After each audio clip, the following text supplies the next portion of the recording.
Alors que la dernière fine couche de flocons a fondu sur Fribourg, l'effervescence se ressent dans la foule qui s'affaire à finaliser son fascicule filmographique. On retient son souffle et, enfin, au réel vient se greffer la fiction. Ça y est, le FIF s'offre sa première journée. Hier, je suis allée voir Fish and Cat, un film iranien où on voit un jeune homme en train de pleurer et son ami venir le photographier avec sa tablette. On y voit également deux manchots portant 3 canards, mais ceci est anecdotique. Voici ma critique. Comme je n'ai avec ses bonnes, Sharam Mokri utilise le fait divers comme point d'inspiration pour réaliser son film. Tout transparaît au travers d'un film d'horreur. Les codes y sont tous présents, une musique inquiétante, une réunion de jeunes gens dans un endroit isolé, et sans oublier bien sûr une sélection de personnages, tous plus flippants les uns que les autres. On nous promet des scènes transperçantes, quelques morts et un survivant. Mais que nenni, non, Sharam Mokri est bien plus subtil que ça. Tout d'abord, il s'impose un exercice de style des plus casse-gueule, celui du plan séquence. Un plan séquence de 2h15, c'est risqué, oui, mais réussi. À aucun moment, le réalisateur ne se laisse enfermer dans le carcan de cette contrainte. Au contraire, il en joue, comme pour mieux réveiller l'attention du spectateur. Les redites de certaines séquences pourraient mener à l'ennui, mais bim bam boum, ce n'est pas le cas, puisque l'on obtient de nouveaux points de vue.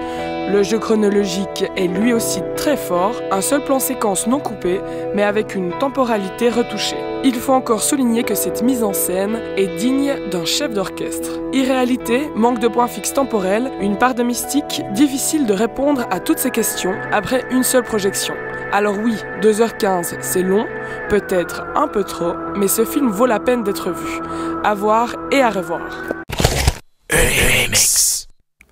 De mon côté, je me suis rendu à la cérémonie d'ouverture où nous avons eu droit à quelques allocutions de Alain Berset par exemple et Thierry Jobin qui a rendu un hommage vibrant à son ami Mohamed Rassoulov, resté coincé en Iran pour un problème de visa. Et voilà ce que j'ai pensé du film d'ouverture. Thierry Jobin a décidé de présenter un film historique retraçant la catastrophe de Bhopal en 1984, A Prayer for Rain.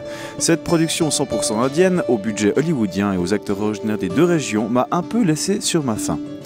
Parlons d'abord des acteurs. Martin Sheen y campe le rôle du PDG de l'entreprise Union Carbide. Malgré son statut d'immense salopard, il nous est présenté comme un fils de plombier redneck sans aucun caractère. Pour le coup, on en viendrait presque à éprouver de la sympathie pour lui. Kal Penn, quant à lui, force à peine son accent indien pour tenter d'être convaincant. Ce sont ses chemises et sa moustache qui le sauvent. Puis il y en a un ou deux dont on se demande ce qu'ils font dans le film. Franchement, Misha Barton comme journaliste à Paris Match, vous êtes sérieux ? À part ça, le film n'est pas désagréable à regarder, mis à part la scène de la catastrophe. Oui, c'est une tragédie humaine, et non, on ne peut pas se mettre à la place de ceux qui l'ont vécu. Mais c'était pas vraiment nécessaire de nous faire un remake de La Nuit des Morts Vivants version Bollywood. Si vous allez le voir, faites attention à la scène de l'hôpital, vous comprendrez ce que je viens de dire. D'ailleurs, l'acteur qui joue le médecin est peut-être le plus convaincant, tant il est vraiment dépassé par ce qui se passe. En gros, si vous avez aimé Slumdog Millionnaire et Titanic, vous pourrez apprécier A Prayer for Rain, sinon, allez voir autre chose. En même temps, un film indien vaut mieux que deux tu l'auras. À demain pour de nouvelles aventures. Ciao ciao.